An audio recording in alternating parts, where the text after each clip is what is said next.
ഏറ്റവും ബഹുമാന്യനായ അധ്യക്ഷൻ, കേരളത്തിലെ കോൺഗ്രസ് പ്രസ്ഥാനത്തിന്റെ നായകൻ ശ്രീ കെ സുധാകരൻ MP, ഈ മാർച്ച് ഉദ്ഘാടനം ചെയ്ത അഖിലേന്ത്യാ കോൺഗ്രസ് കമ്മിറ്റിയുടെ ജനറൽ സെക്രട്ടറി ശ്രീമതി ദീപാദാസ് മുൻഷി, AICC-യുടെയും KPCC-യുടെയും ഭാരവാഹികൾ ഉൾപ്പെടെയുള്ള പ്രിയപ്പെട്ട നേതാക്കളെ, സഹപ്രവർത്തകരെ, സുഹൃത്തുക്കളെ, കേരളത്തിലെ മുഖ്യമന്ത്രി ശ്രീ പിണറായി വിജയൻ രാജിവെക്കണമെന്ന് ആവശ്യപ്പെട്ടുകൊണ്ട് കേരളത്തിലെ കോൺഗ്രസ് പ്രസ്ഥാനം ആരംഭിക്കുന്ന സമര പരമ്പരകളുടെ തുടക്കമാണ് ഇന്ന് ബഹുമാനിയായ AICC ജനറൽ സെക്രട്ടറി ഇവിടെ ഉദ്ഘാടനം ചെയ്തത്. ഈ സർക്കാരിനെ ജനങ്ങൾ ജനകീയ വിചാരണ ചെയ്തുകൊണ്ടിരിക്കുകയാണ്. ജനങ്ങളുടെ കോടതിയിൽ ഇവരെ വിചാരണ ചെയ്യുന്ന വലിയ ഒരു സംരംഭത്തിനാണ് ഇന്നത്തോടുകൂടി കേരളത്തിലെ കോൺഗ്രസ് തുടക്കമിടുന്നത്. നമുക്കറിയാം, എത്രയേറെ ആരോപണങ്ങളാണ്, നിരന്തരമായ ആരോപണങ്ങളാണ് ഈ സർക്കാരിനെതിരായിട്ട് ഉയരുന്നത്. ഓരോ ദിവസവും ഇതൊരു ഗവൺമെന്റാണോ മാഫിയ സംഘമാണോ എന്ന് നമ്മൾ സംശയിക്കുന്ന രീതിയിലുള്ള ആരോപണങ്ങൾ ഉയരുകയാണ്. മുഖ്യമന്ത്രിയുടെ ഓഫീസ് എന്ന് പറയുന്നത് മാഫിയ തലവന്മാരുടെ സങ്കേതമായി മാറിയിരിക്കുന്നു. ഒന്നാമത്തെ പിണറായി വിജയൻ സർക്കാരിനെതിരെ ഉയർന്ന ആരോപണം സ്വർണ്ണക്കള്ളക്കടത്തായിരുന്നു. അതിൽ ഈ സിവിൽ സർവീസിലെ ഏറ്റവും മുതിർന്ന IAS ഉദ്യോഗസ്ഥൻ, മുഖ്യമന്ത്രിയുടെ പ്രിൻസിപ്പൽ സെക്രട്ടറി 100 ദിവസം ജയിലിൽ കിടന്നു. മുഖ്യമന്ത്രിയുടെ ഓഫീസായിരുന്നു ഈ സ്വർണ്ണക്കള്ളക്കടത്തിന്റെ കേന്ദ്രമെന്ന് തെളിയിക്കപ്പെട്ടു. പക്ഷേ കേന്ദ്ര ഏജൻസികളുടെ പിന്തുണയോടുകൂടി, അവരുടെ സഹായത്തോടുകൂടി ശ്രീ പിണറായി വിജയൻ അടക്കമുള്ള ആളുകൾ അന്ന് രക്ഷപ്പെട്ടു. കഴിഞ്ഞ തെരഞ്ഞെടുപ്പിന് മുൻപ് ഇവർ BJP-യുമായും കേന്ദ്ര സർക്കാരുമായും അവിഹിതമായ ബാന്ധവമുണ്ടാക്കി. അതിന്റെ ബലത്തിൽ രണ്ടാം പിണറായി സർക്കാർ തുടരുകയാണ്. മാഫിയ സംഘങ്ങൾ വളരുകയാണ്. എന്തെല്ലാമാണ് മുഖ്യമന്ത്രിയുടെ ഓഫീസിന് നേരെ നടന്നിരിക്കുന്ന ആരോപണങ്ങൾ? ആരാണ് ആരോപണം ഉന്നയിച്ചത്? ഭരണകക്ഷിയിലെ MLA. പ്രതിപക്ഷം 2 വർഷം മുമ്പ് പറഞ്ഞു, മുഖ്യമന്ത്രി ഈ കേരളത്തിലെ പോലീസിനെ നിയന്ത്രിക്കുന്നത് മുഖ്യമന്ത്രിയുടെ ഓഫീസിലെ ഒരു ഉപജാപക സംഘമാണ് എന്ന്. ഇന്ന് ഭരണകക്ഷിയിലെ MLA പറയുന്നു, ആ ഉപജാപക സംഘം ചെയ്ത തെറ്റുകൾ ഓരോന്നായി പറയുന്നു.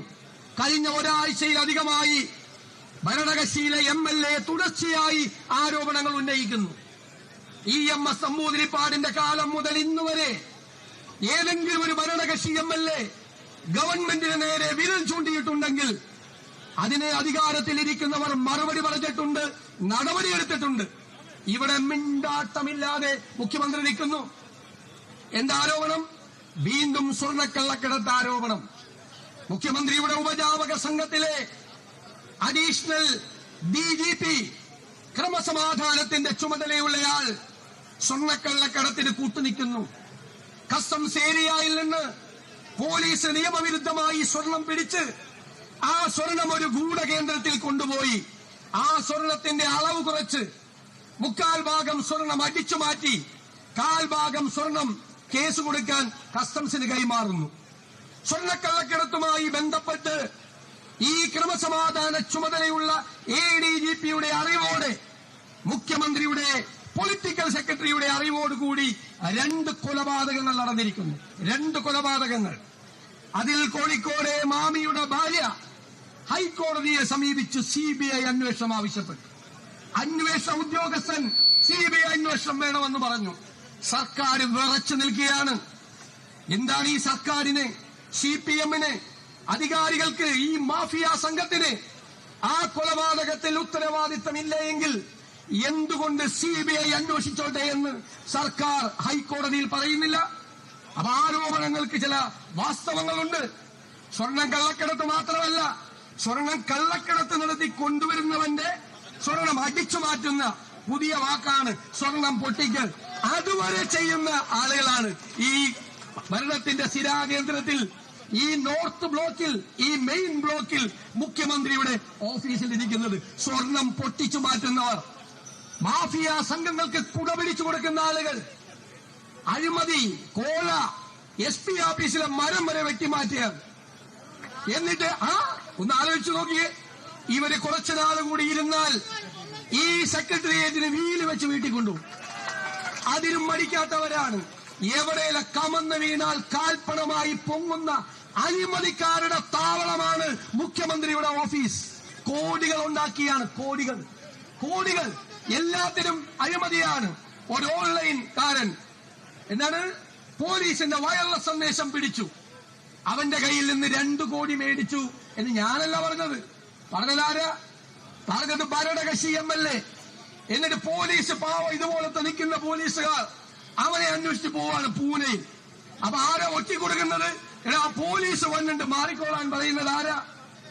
Additional DGP law and order. അവൻ രക്ഷപ്പെട്ട് ഡൽഹിയിലെത്തി. അപ്പൊ ഈ പാവം പോലീസുകാരൻ അവൻ ഡൽഹിയിലുണ്ട് എന്ന് കണ്ടുപിടിച്ച് അവനെ അറസ്റ്റ് ചെയ്യാൻ പോവുകയാണ്.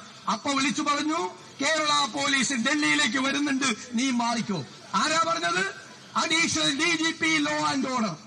ബെസ്റ്റ് ഒറ്റാണ്. ഇതിനേക്കാൾ നല്ല ഒറ്റുകാരെ കിട്ടില്ല.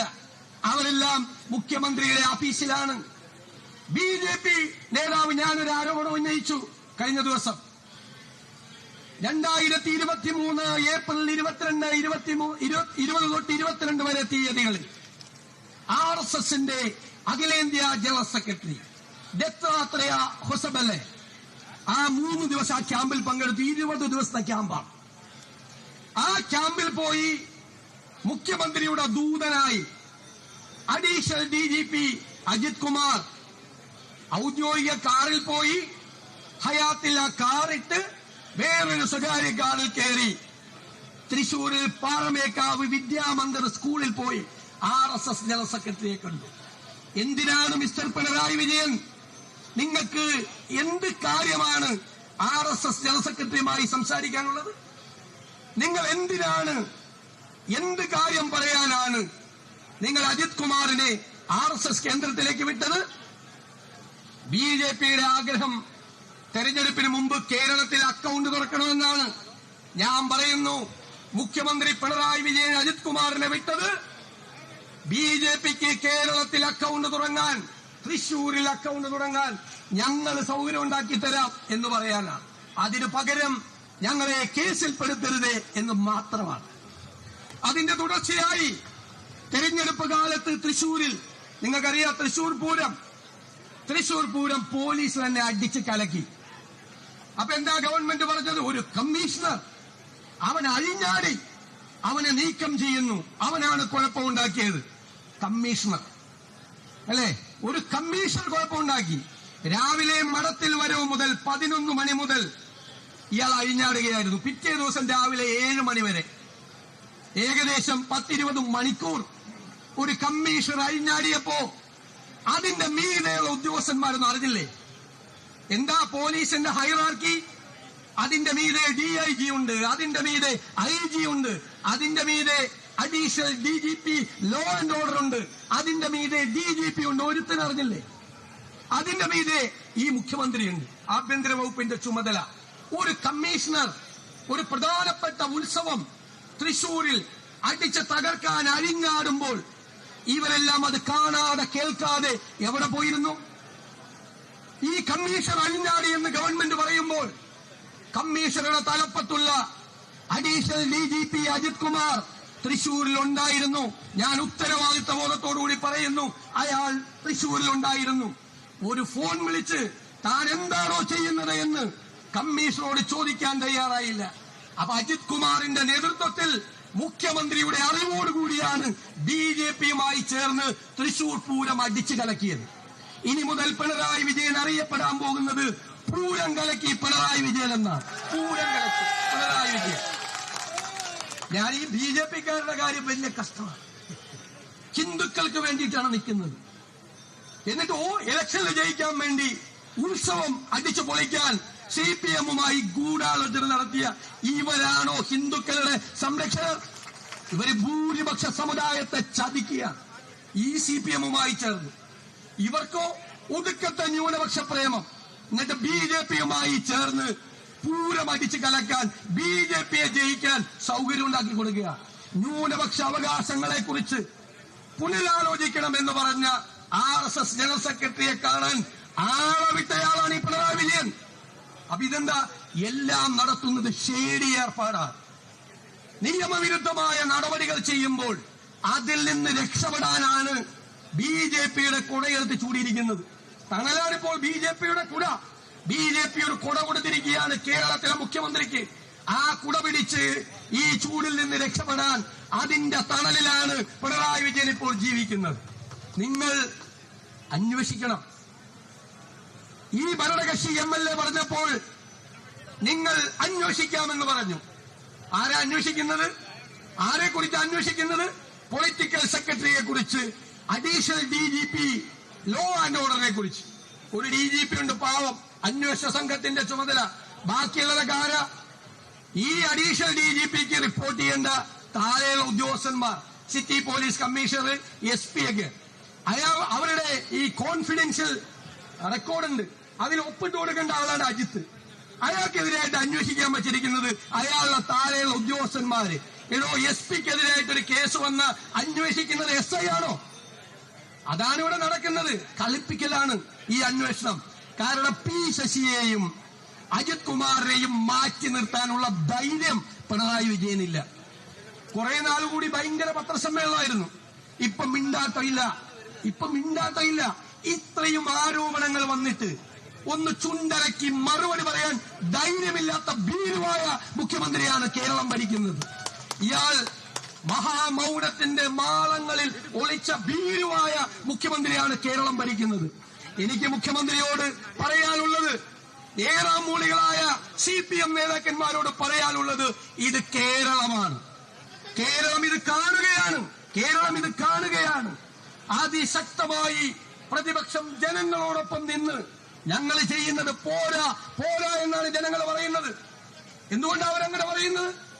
അത്രയും പ്രതിഷേധം കനലായി ജനങ്ങളുടെ മനസ്സിൽ ആളുകയാണ് ഈ സർക്കാരിനെതിരായി. ആ ആളിക്കത്തുന്ന ജനവികാരം അതിന്റെ അകത്ത് എരിഞ്ഞടങ്ങാൻ പോവുകയാണ് ഈ ഗവൺമെന്റ്. ബംഗാളിൽ നിന്നുള്ള മാഡം ഇവിടെ ഇരിക്കുന്നുണ്ട്. CPM-ന്റെ 33 വർഷക്കാലത്തെ അന്ത്യം കണ്ട കോൺഗ്രസ് നേതാവാണ് ശ്രീമതി ദീപാദാസ് മുൻഷി. ഞാൻ ഈ വേദിയിൽ സെക്രട്ടേറിയറ്റിന്റെ മുമ്പിൽ നിന്ന് പറയുന്നു, ബംഗാളിൽ എന്താണ് CPM-ന് സംഭവിച്ചത്? ജീർണത. ഈ CPM-നെ കേരളത്തിന്റെ മണ്ണിൽ കുഴിച്ചു മൂടി വാഴ വച്ചിട്ടേ പിണറായി വിജയൻ പോവുള്ളൂ. അതിന്റെ അന്ത്യം ബംഗാളിന്റെ തനിയാവർത്തനമാണ് കേരളത്തിൽ നടക്കാൻ പോകുന്നത്. അതിന്റെ അവസാന കർമ്മങ്ങളാണ് ഇപ്പോൾ ചെയ്യുന്നത്. നമ്മൾ നമ്മുടെ കുട്ടികളെ ഈ സെക്രട്ടേറിയറ്റിന്റെ മുന്നിലിട്ട് ക്രൂരമായി തല്ലിച്ചതച്ചു. നവകേരള സദസ്സിൽ ഞങ്ങളുടെ കുഞ്ഞുങ്ങളെ തല്ലി. ഒരു പോലീസുകാരന് പരിക്കില്ല, ഒരു വണ്ടിയുടെ ചില്ല് തകർന്നിട്ടില്ല. എന്നിട്ടും ഞങ്ങളുടെ നേതാക്കളെ പട്ടിയെ പോലെ ഈ റോഡിലിട്ട് തല്ലി, ക്രൂരമായി തല്ലി. അവിടെ ഇരിക്കുന്നവന്മാരെ സന്തോഷിപ്പിക്കാൻ ഇട്ടിരിക്കുന്ന കാക്കിയുടെ വിലയറിയാതെ ഏതെങ്കിലും ഉദ്യോഗസ്ഥന്മാർ അമിതാധികാരം പ്രയോഗിച്ചാൽ അവന്മാരെല്ലാം ചെവിയിൽ നുള്ളിക്കോ എന്ന് ഞാൻ പറയാ. ഒറ്റൊരുത്തനെ വെറുതെ വിടില്ല. ഒറ്റൊരുത്തനെ. അധികാരവും നിയമവും പാലിച്ചോട്ടെ പോലീസ്. ഇന്നലെ കാണിച്ചത് അമിതാധികാരമാണ്. അങ്ങനെയൊന്നുള്ള അധികാരം പോലീസിനാരും കൊടുത്തിട്ടില്ല. മുകളിലിരിക്കുന്നവന്മാരെ സൂചിപ്പിക്കാൻ വേണ്ടി ചെയ്താൽ ഒരുത്തൻ നടക്കണ കണ്ട ഇപ്പോ തെക്ക് വടക്ക് ഒരാളുമില്ല സംരക്ഷിക്കാൻ, ഒരാളും ഉണ്ടാവില്ല സംരക്ഷിക്കാൻ. എന്റെ അങ്കിളാണ് എന്ന് പറഞ്ഞിട്ടാണ് വേറൊരുത്തൻ വേറെ ഏർപ്പാട് മലപ്പുറത്ത് ചെയ്തത്. ഇത് മുഖ്യമന്ത്രി അങ്കിളാണെന്ന് പറഞ്ഞുകൊണ്ട്.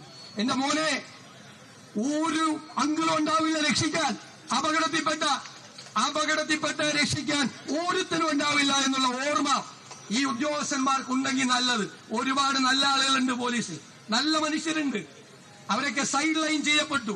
സ്കോട്ട്ലൻഡ് യാർഡിനെ വെല്ലുന്ന പോലീസായിരുന്നു കേരളത്തിലെ പോലീസ്. ആ പോലീസിനെ ഏറാം മൂളികളാക്കി. കണ്ടില്ലേ, MLA-യുടെ കാല് പിടിക്കുന്നു ഒരുത്തൻ SP, MLA-യുടെ കാല്. എന്നിട്ട് SP വേറെ 3 SP-മാരെ പറ്റി എനിക്ക് പറയാൻ പറ്റില്ല ഇവിടെ ഇരുന്നിട്ട്. അതുപോലത്തെ വേണ്ടാത്ത വർത്താനം ഇടോ. തിരുവനന്തപുരം DCC പ്രസിഡന്റ് കൊല്ലത്തെയും ആലപ്പുഴയിലെയും പത്തനംതിട്ടയിലെയും DCC പ്രസിഡന്റിനെ പറ്റി മോശം പറഞ്ഞാൽ പാലോട് രവി പാർട്ടിയിലുണ്ടാവില്ല. ഉണ്ടാവോ? അങ്ങനെ പറഞ്ഞ പരസ്യമായി പറഞ്ഞ അതുപോലെയാണ് ഈ പത്തനംതിട്ട SP, തൃശൂരിലെയും പാലക്കാടെയും മലപ്പുറത്തെ SP-മാരെ പറ്റി മോശമായി പറഞ്ഞു. അവൻ പറയാണ് ഈ ADGP അവന്റെ ഭാര്യ സഹോദരന്മാർ കൊള്ളയാണ്, അവൻ കള്ളനാണ്, അവൻ സ്വർണ്ണക്കള്ളക്കടത്തുകാരനാണ്. എന്നിട്ട് അവനെ സസ്പെൻഡ് ചെയ്യാൻ 4 ദിവസം എടുത്തു. അത് ഞാൻ പറഞ്ഞ് കളിയാക്കിയ പിന്നെയാണ് അയാൾക്കെതിരെ സസ്പെൻഡ്. അവനെയൊന്നും സർവീസിൽ വെച്ചുകൊണ്ടിരിക്കാൻ പാടില്ല. 1 മിനിറ്റ് കാല് പിടിക്കുകയാണ് വേണ്ടാത്തരം കാണിച്ചിട്ട്. എന്നിട്ട് നല്ല പോലീസുകാർക്ക് വരെ നാണക്കേടുണ്ടാക്കുന്നവന്മാർ ഇറങ്ങിയിരിക്കുക. അതുകൊണ്ട് ഞാൻ ദീർഘിപ്പിക്കുന്നില്ല. ഇതൊരു വലിയ സമര പരമ്പരയുടെ തുടക്കമാണ്. ഇതിനെതിരായി നടപടികൾ സ്വീകരിച്ച് ഇതുമായി മുന്നോട്ട് പോയില്ലെങ്കിൽ ഇതിനേക്കാൾ വലിയ സമരം തല്ലി ഒതുക്കാം എന്നൊന്നും ആരും കരുതണ്ട. തെറ്റിദ്ധാരണ. നവകേരള സദസ്സിൽ കണ്ണൂർ തല്ലി ഒതുക്കാൻ നോക്കിയിട്ട് തിരുവനന്തപുരത്ത് വന്നിട്ടും തീർന്നില്ല. അതിന് ജനങ്ങൾ നല്ല മറുപടിയും തെരഞ്ഞെടുപ്പിൽ വന്നു. അതുകൊണ്ട് ഈ സമരത്തിൽ പങ്കെടുക്കുന്ന മുഴുവൻ സഹപ്രവർത്തകരെയും നേതാക്കളെയും ഒരിക്കൽ കൂടി അഭിവാദ്യം ചെയ്തുകൊണ്ട് ഞാൻ എന്റെ വാക്കുകൾ നിർത്തുന്നു.